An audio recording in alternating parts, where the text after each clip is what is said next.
So, it seems chapters 3 and 4 of Deltarune are coming agonizingly soon. And yet, even after 3 years of chapter 2 being out, the idea of Kris being the knight is still a surprisingly hot topic. The vast majority of Deltarune theorists seem to think there's no way that it's true. I don't know, to me it seems pretty obvious that it's Kris, and it's really strange to me how so many people see it as impossible. So with the new chapters about to drop, I figured I'd officially put my opinion out there. To anyone who's still convinced it's false, this is your last chance to join the light side. I just really wanted to compile all the thoughts I've had, into one place. So here it is, my last-ditch effort to convince anyone that Kris is the knight. One thing before I start. I just want you to go into this with an open mind, okay? I feel like everyone just sees counter-evidence to their theory as an obstacle to jump over, when really the best way to come to a good conclusion is to look at what everything means and accept it at face value. Please try to avoid bias against Kris Knight and consider the stuff I'm saying is valid.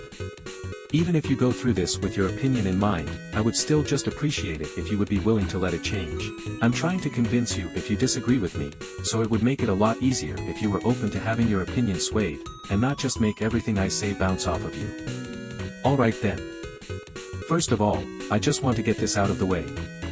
The ending of chapter 2 is absolutely meant to make players believe that Kris is the knight. This is a fact, since it's obviously presented as a reveal. Yes, I know, any lightner is able to make a dark fountain, but here the presentation clearly implies Kris is the knight. Just because Kris never turned to the camera and said, "I am the knight," doesn't mean that wasn't the intended conclusion Toby wanted people to come to. Now, I'm not saying that this is what confirms it, it could still be a lie, but I just want us to agree that the only question is whether or not it's a fake out. Can we agree on that? Perfect. This isn't really something that's commonly disagreed on anyway. I just wanted you to keep that in your head as we go forward, since it's very very important. Okay, another thing that should be pretty obvious is Kris Knight would be really good narratively. It's made abundantly clear that Kris and the player are two separate beings, and that there's going to be a conflict between us and Kris. Kris and the player have conflicting motives, and this is something that's going to be explored further regardless of whether Kris is the knight or not. I just think making Kris the knight is the best way to drive that idea forward. It really just emphasizes how much we'll go against each other. The conflict could still work without Kris being the knight, it would just be a lot smaller and weaker, and it would also have to be a plotline going on separately from the main knight story. It does seem like the narrative and meta-narrative are going to be pretty entangled with each other, so having Kris be the knight not only kills two birds with one stone, but also just makes the entire story a lot more compelling, unique, and interesting, and less convoluted. I mean, I'm not the most qualified person to be talking about good story structure and stuff like that, but to me, Kris Knight really just feels perfect for the game. It's kind of hard to describe, but whenever I think about other knight candidates, they just don't feel the same at all. Kris is the main character, and them also having the role of the knight fits in a way it doesn't really with other people. I know this is like the most subjective thing ever, and the way I'm saying it probably isn't gonna convince anyone, but whatever. I think the best way to explain it is like, if the knight was Alvin or the mayor or Des or something, then we would probably go through the game, using the same formula, visiting a dark world every day until around chapter 5, when the knight is revealed and things finally start to heat up. And then they spend the next 2 chapters revealing their dramatic backstory and motive, and then it inevitably leads to the roaring with a grand boss fight against the Titans/the Angel. This would all be perfectly fine, but it just feels like a completely standard and basic RPG to me. If that's how the game goes, I don't think I would love it nearly as much as I do now, and I'm sure it would have nowhere near the same reputation as Undertale did. Okay, I'm not saying that that's definitely how the game is gonna go. Obviously it's absolutely possible to execute any story in a way that's interesting and not as basic as the one I described. But the fact is still that the other candidates just don't have that inherent spice that Kris Knight does, so after such a dramatic reveal at the end of chapter 2, I see no reason for Toby not to keep running with it. But that's just the future of the game. There are also things that have already happened that support Kris Knight and also show how well it works narratively. There are many things in chapters 1 and 2 that get recontextualized after the reveal that Kris is the knight. They didn't just eat pie after they tore the soul out in chapter 1, that's when they went down to make the library, and that's why they plugged in a TV. The laptop in the computer lab was left on, just like how Kris left the TV on while making the dark world in their house. They were so tired that they had to sleep through their entire class because they were up all night dragging themselves to the library. They have a very strong association with knives, and Queen shows the knight making the fountain with a knife in her hologram. This is all stuff the player is meant to look back on and go, oh, that's what that meant. So yeah, this reveal has lots of setup, and it did not come from nowhere. This is part of what makes the reveal so effective for first-time players, and it also helps us a lot with theory crafting. Toby's making it easy for us, we don't have to think deeper about it. It's revealed that Kris is the knight and all of the prior events leading up to it check out. Okay. The main 3 things I want you to take away from all this are, 1. The ending of Chapter 2 is meant to reveal that Kris is undoubtedly the knight. 2. It would be really cool narratively and have very interesting implications for the future of the game. And 3, on top of outright revealing that Kris is the knight, Toby added extra things that are recontextualized with Kris being the knight, and everything that happened prior to the reveal now makes perfect sense. I know that when it's laid out like this, you probably won't want to agree with it, but I'm pretty sure that these are mostly indisputable. I mean, none of these things are particularly controversial, are they? If you can accept any of these 3 on their own, then they basically make Kris knight confirmed when you combine them. The only one I can see people disagreeing with is that Kris knight would be good narratively, since that's the only one that's not a solid undebatable fact, but come on man please. I mean there's no way to convince you of it I guess, which is unfortunate. I just have to hope that your stance on it gets weaker throughout watching this. That probably wasn't enough to convince anyone, but I don't think you can say that it's not solid ground to stand on. I'll just move on though. I'm gonna go back to what I was saying before since I kinda glossed over it, about how the only question left at the end of Chapter 2 is whether or not it's a fake out. After all, this sneaky fox is known for his bait and switches. Well, is he really? There are things like the reveal that the human in the intro was Chara and not Frisk, but that's not really the same. It was more of just a callback than anything, since that scene literally does absolutely nothing for the rest of the plot. It's just recontextualized in a way that makes it surprising but doesn't change too much. But the real most prominent example of Toby tricking us is the Chapter 1 ending. It's supposed to make us think Kris is about to do some really creepy stuff with the knife, and the beginning of Chapter 2 continues this, but then it's revealed that it was just because they ate the pie. But if Kris is the knight, then it means this wasn't a trick at all, and Kris really did do creepy things with the knife. They opened the fountain. I mean like come on. Do you really still think that the only thing Kris did that night was eat pie and watch TV? After it was shown that way? The only reason you think that is because Toriel says as much in the joke in the beginning. But listen, here's the thing. Everyone says, oh the ending of Chapter 2 was a fake out, I can't believe you're going to fall for his trick again. But like, how do I explain this? How are you not going to be suspicious of what Toriel says there? I think it's clear that we're not meant to take that literally and we're meant to have a feeling that there's something going on beneath that. Kind of reminds me of how Papyrus describes Asgore as a fuzzy pushover in Undertale, like any player will see that and know that this isn't entirely true. Anyway. Kris being the knight is the real reveal, and I don't know why so many people believe Toriel over the super climactic twist at the end of the chapter. Furthermore, discarding the Chapter 1 ending as a simple setup for a joke makes it completely meaningless for the rest of the plot. I mean it still does establish that Kris and the player are separate, but functionally this scene would work so much better if Kris was the knight.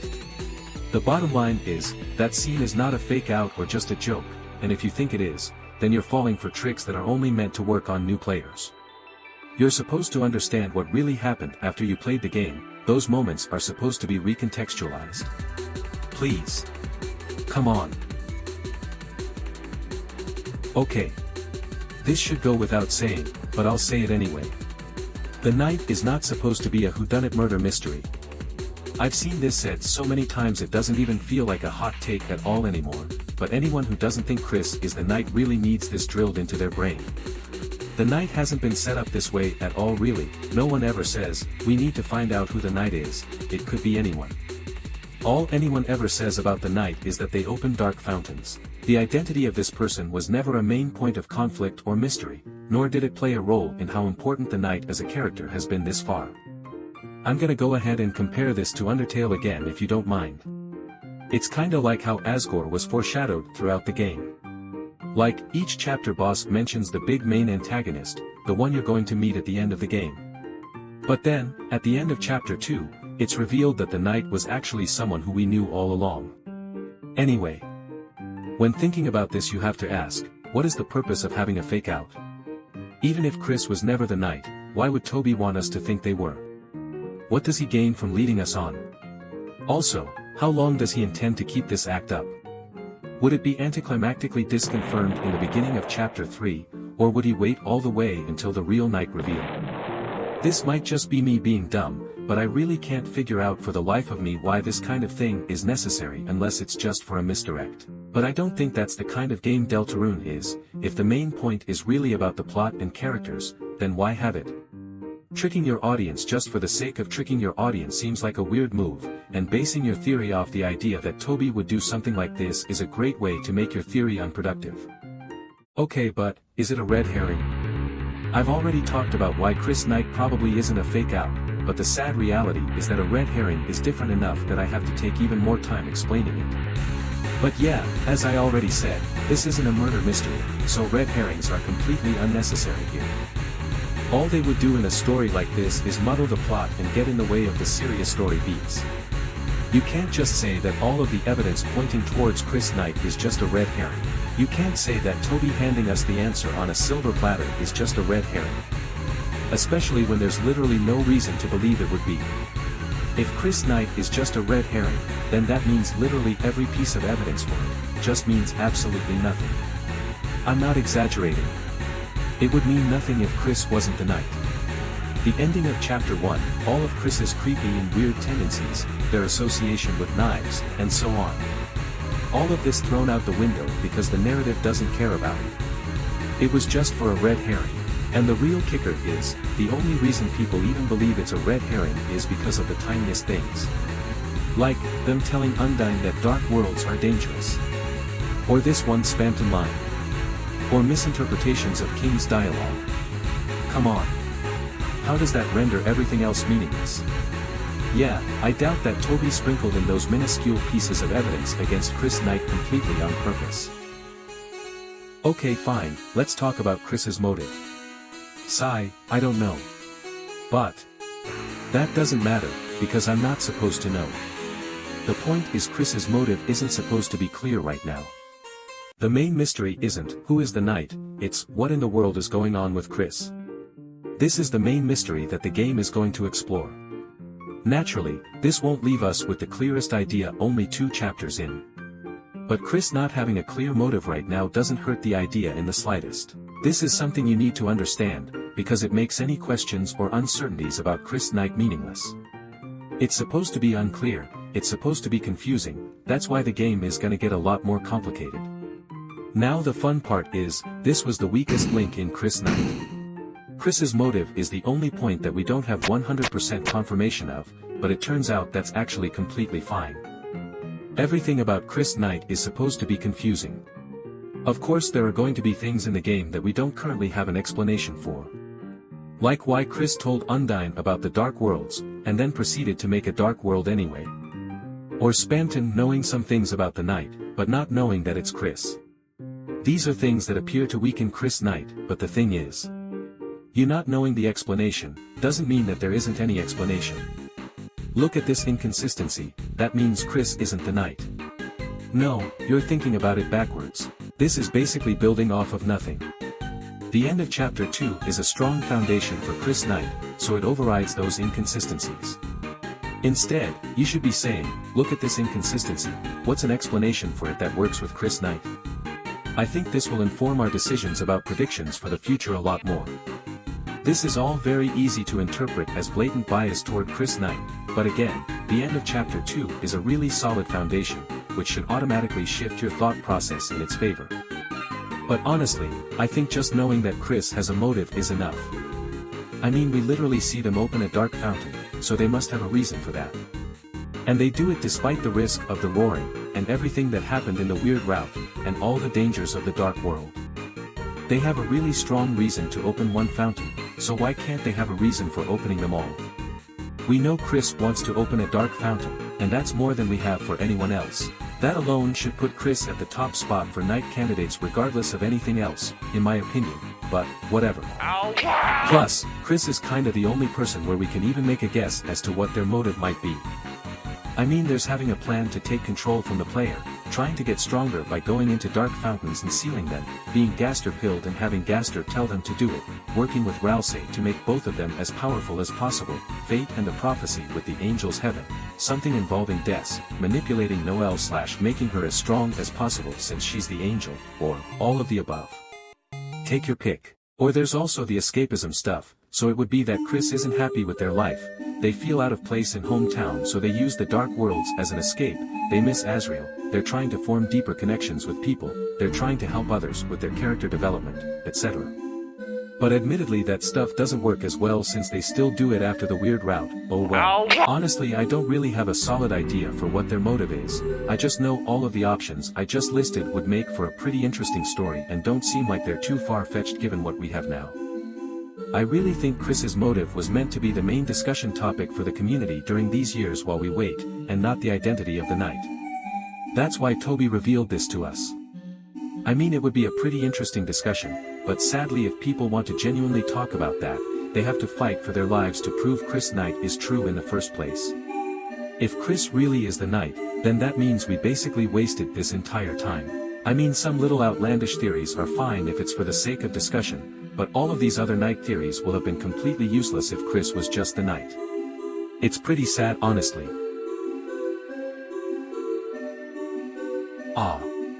This is hard. I don't know why no one believes this. Basically, I just really want to stress this over anything else. Kris Knight is not a theory. It's just a part of the game that I think is real, and most other people don't. I think of it similarly to T-theory, or how Kris and the player are separate. It's literally just canon. It's a twist that was revealed to us, so that looks like where the story's going now. I really don't see a reason to second-guess it, especially when there are things outside of that scene that further support it. Think about it like this. Susie is a monster. This isn't a theory, it's just a fact of the game. Someone might want to make a theory where Susie is actually a human. Now, just because the theory contradicts what we know, doesn't make it completely impossible. Don't get me wrong. But theorizing that Susie isn't a monster would be predicting that this would be some big twist that's revealed in the game. But until we have that confirmation, Susie being a monster is the default assumption, and is automatically way more likely than her being a human because of that. It's not like the game is presenting a mystery about Susie's species, the main question isn't whether or not she's a monster. The Susie is human theory is just going off of speculation. If you were to try to convince someone of this theory, so much that they now fully believe it's the most likely option, then the evidence in favor of her being a human would have to be so enormous that it outweighs what we know as a fact. Kris Knight is the same way. I really can't explain how much this simple mindset shift completely changes the way I think about Kris Knight. If you don't think of the identity of the knight as the game's biggest mystery, trying to debunk Kris Knight just seems completely illogical. Don't ask if there's enough evidence for Kris Knight, since the end of Chapter 2 is right there, and stop seeing Kris as another potential candidate out of a long list. What I think most people don't understand is, if Kris isn't the knight, that means the game will have another big plot twist going back on what we know, and that the game was lying to us and is actually going somewhere completely different. Until proven otherwise, Kris Knight should be treated as fact, and any other knight theory has to disprove Kris Knight first. To do that you have to have an insanely strong case, not only providing decent counter-evidence, but showcasing why Toby may have intended for the story to go in a different direction. And I'm sorry, but Kris Knight just doesn't have that. The only flaws with it are small logistical issues that can be interpreted in ways that don't disprove Kris Knight, and the evidence in favor of Kris Knight outnumbers those issues anyway, which is really just the cherry on top. But I'll admit that there is still counter-evidence, which means it does slightly weaken Kris Knight, but the point is, that's far from completely disproving it. Well, that's it. That's all I have. Can I be honest for a second? I used to think Kris wasn't the knight. Yeah, I think I just didn't fully understand what it would mean narratively, or I just felt like Kris Knight was the most obvious answer and I wanted to be a contrarian. Or maybe I just got pulled into the fanon misconception that the knight's identity was supposed to be a big mystery, so Kris seemed way less likely to me. I don't really remember the exact reason, it was probably a combination of all of those, but yeah, I used to think Kris was the least likely, and I'm guessing these are similar reasons for why everyone else thinks Kris isn't the knight. But it infected me at one point too. And, like basically every other human alive, I stuck by my beliefs. I refused to be proven wrong, admitting defeat was off the table. But as you can probably tell, things changed a bit. It occurred to me that Kris Knight would be literally perfect for the story the game is trying to tell, as well as its themes. Of course, I was still too stubborn to admit it was right. I always kept telling myself that it was only true in another universe, only considering the counter-evidence because that's what fit my beliefs. But when I really thought about what the best answer was, I had to accept that what I was doing wasn't a great way to meaningfully discuss. I decided to loosen up just slightly, and at least accept Kris Knight as a possibility, but once you do that, it's kind of impossible to ignore. I had to stop lying to myself, and from there, it became so clear that Kris was the only option. And it was then that I realized the most important thing in theory crafting. Being right. This might sound like a joke, but I'm completely serious. The only reason anyone makes theories about their predictions in the first place is so that they can find the correct answer, right? I mean, obviously we're all here to discuss with each other, to interact with the community and all that, and that's great. But the whole reason that debates and discussions like these are even a thing is because we all have opposing views. And since we're predicting something objective, only one side can be right, and naturally, we want that side to be ours. But choosing the right answer is literally the only way to achieve that. Simply arguing that your side is right, even when you know it's wrong, is just never going to get you there, no matter how hard you try. This isn't debate club, you're not being forced to argue a side you don't agree with, and you don't get any penalty for realizing that the other side is making good points. You can admit you're wrong, and you'll be glad about it in the long run. I mean, if I could do it, why can't you? Personally, I'm all in on Kris Knight. I've dabbled with other knight theories, but since we're so close to release, I can confidently say that Kris will be the knight. So putting aside your pride right now, has to be better than seeing that you're wrong once Chapter 3 confirms Kris Knight. Even if it's painful, it's better to switch sides now than after it's too late. Is it really worth it? You'll realize that you practically wasted all these years on the wrong idea, looking back on this time, wishing for a second chance to do things the right way. If you've ever argued about the knight, if you want your theories to have merit, if you just want to enjoy the next chapters without a pit in your stomach, then please trust me, it's infinitely better to be on the winning side of things. But, don't forget, it's not too late to join us. The only thing stopping you is yourself.